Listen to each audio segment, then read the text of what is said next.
Gelap, hening, tidak ada angin, tidak ada tanah, tidak ada suara. Nara terjatuh dari ketinggian tanpa dasar. Tubuhnya melayang seperti ditelan ruang hampa yang tak berujung. Rai menjerit samar di kejauhan, namun terputus saat cahaya merah muda yang membutakan meledak dari bawah mereka. Ketika Nara membuka matanya, ia sudah tidak lagi berada di bumi.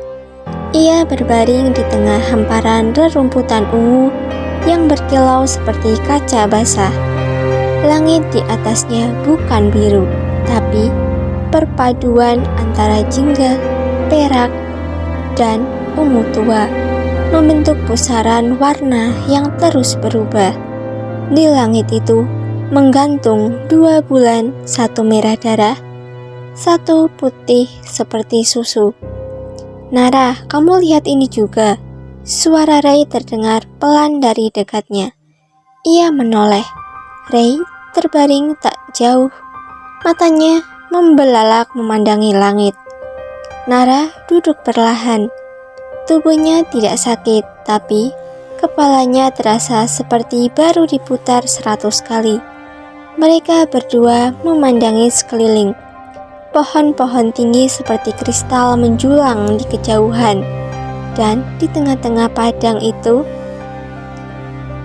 berdiri menara raksasa berwarna hitam pekat tanpa jendela, menjulang tinggi hingga langit.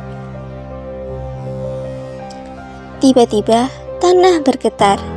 Dari balik kabut yang melayang, di antara rumput muncul sosok-sosok besar. Tingginya hampir 2 meter. Tubuh mereka seperti patung batu, hidup dengan wajah mirip serigala dan tangan bersenjata tombak bercahaya biru. Rai berdiri cepat dan menarik Nara berdiri. Apa itu? Mereka tidak sempat lari. Salah satu makhluk itu menancapkan tombaknya ke tanah.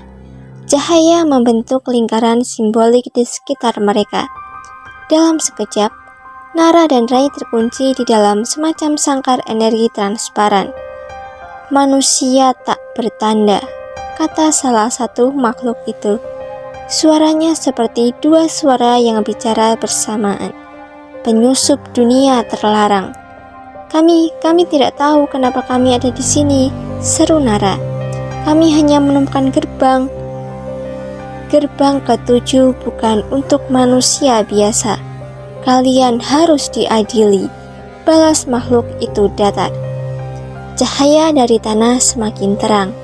Nara merasa tubuhnya ditarik paksa oleh kekuatan tak terlihat. Rai pun mulai berteriak. Ketika seluruh medan di bawah mereka terbuka menjadi cahaya putih menyilaukan.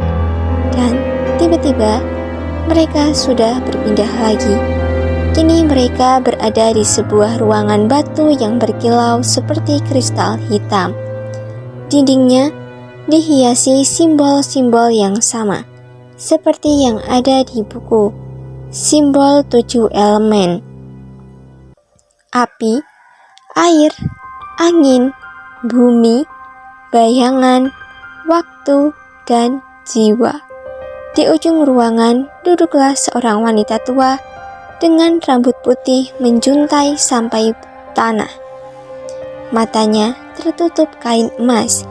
Di tangannya ia menggenggam tongkat pendek bersimbol bulan dan matahari. Kalian datang lebih cepat dari yang kuterka, gumannya tanpa membuka mata. Pewaris kegelapan dan pengawalnya. Nara dan Rai terpaku. Kami siapa? Kami tidak mengerti apa yang terjadi. Wanita tua itu bangkit perlahan, lalu berjalan ke arah mereka. Kalian telah membuka jalan menuju Aetherion, dunia yang terbagi dan hampir hancur. Kalian tidak datang tanpa alasan. Kalian adalah bagian dari ramalan. Ramalan apa? Tanya Rai cepat, masih dalam posisi siaga. bahwa hanya satu dari kalian yang bisa membuka 7 gerbang dan menyeimbangkan dunia. Tapi untuk melakukannya, wanita itu menunjuk dada Nara. Harus ada yang mengingat siapa dirinya sebenarnya. Nara mengarutkan alis. Apa maksudmu? Wanita itu hanya tersenyum. Lalu, dengan sentuhan tongkatnya, ia mengubah ruangan menjadi pusaran cahaya, dan mereka berdiri kembali di hamparan padang. Tapi, kini di sekeliling mereka membentang 7 pilar batu. Di setiap pilar terukir nama satu elemen. Kalian harus melewati semua ini, atau Aetherion dan mungkin dunia kalian sendiri akan musnah. Cahaya langit mendadak meredup, angin bertiup dingin, dan di kejauhan terdengar suara melolong panjang, melengking seperti makhluk yang sedang lapar dan memburu. Nara dan Rey saling pandang. Petualangan mereka baru saja dimulai.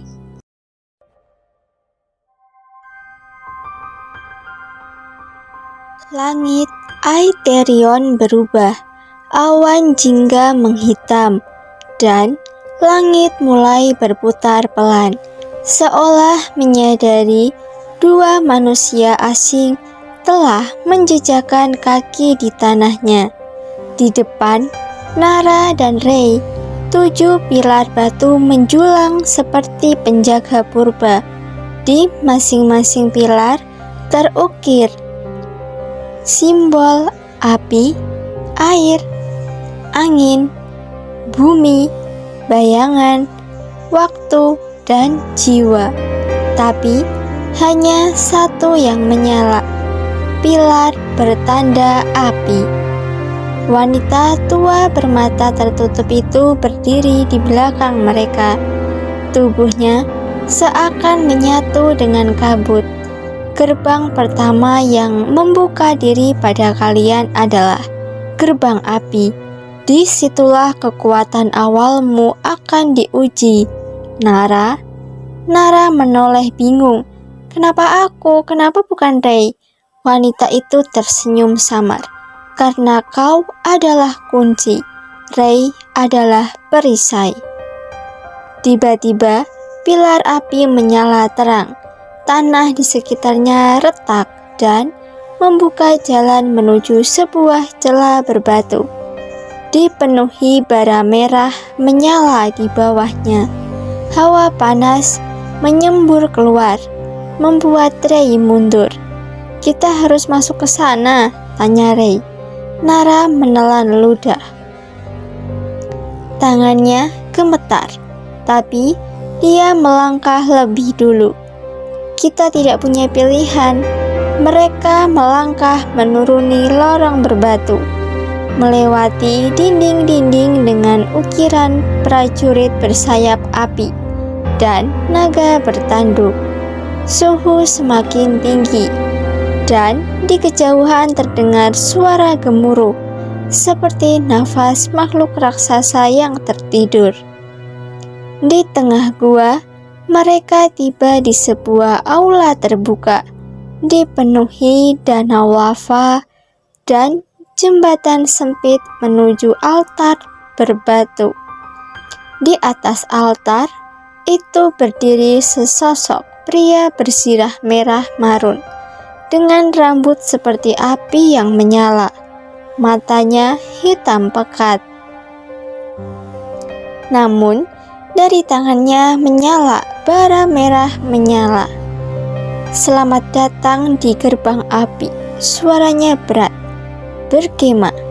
Siapakah di antara kalian yang ingin menguji jiwa? Nara melangkah maju. Aku. Pria itu tertawa, nyaring dan menakutkan. Manusia lemah ingin menghadapi api. Kau akan terbakar sebelum menyentuhku. Tapi Nara menatapnya tajam. Sesuatu dalam dirinya mendidih, seolah Api yang dulu tertidur mulai bangkit. Dia tak tahu dari mana keberanian itu datang. Tapi ia tahu ada kekuatan dalam dirinya yang belum ia kenal. "Kalau begitu, nyalakan aku," tantang.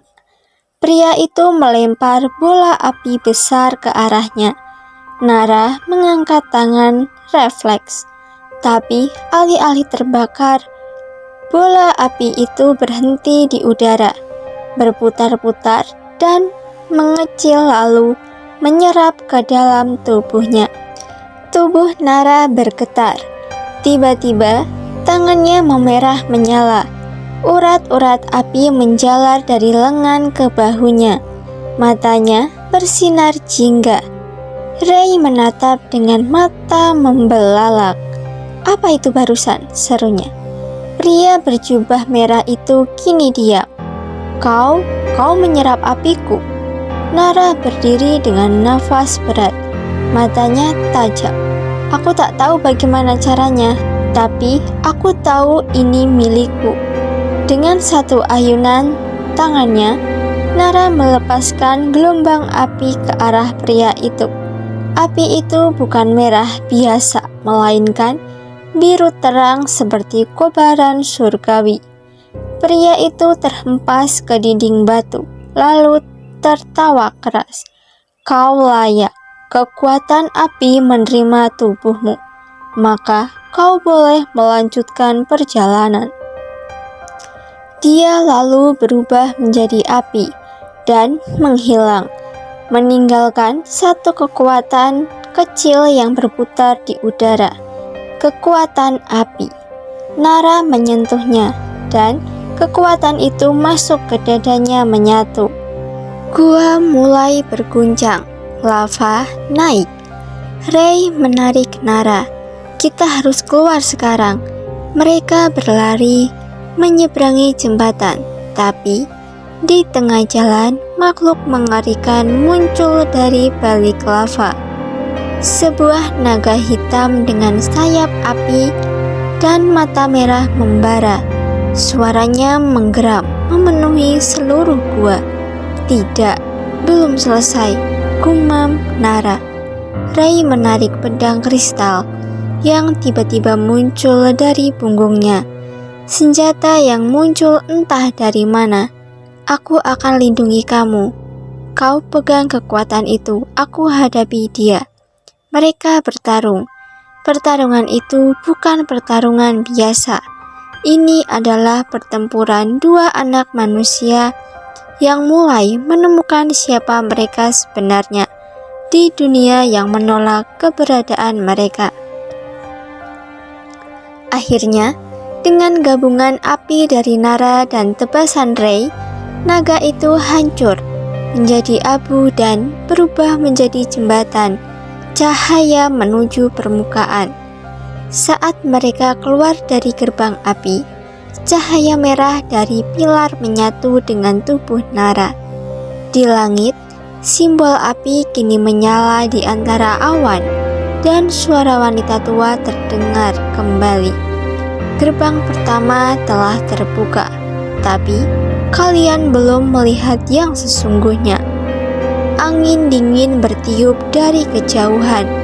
Pilar kedua menyala, simbol air, dan langit mulai hujan. Tapi bukan air, darah.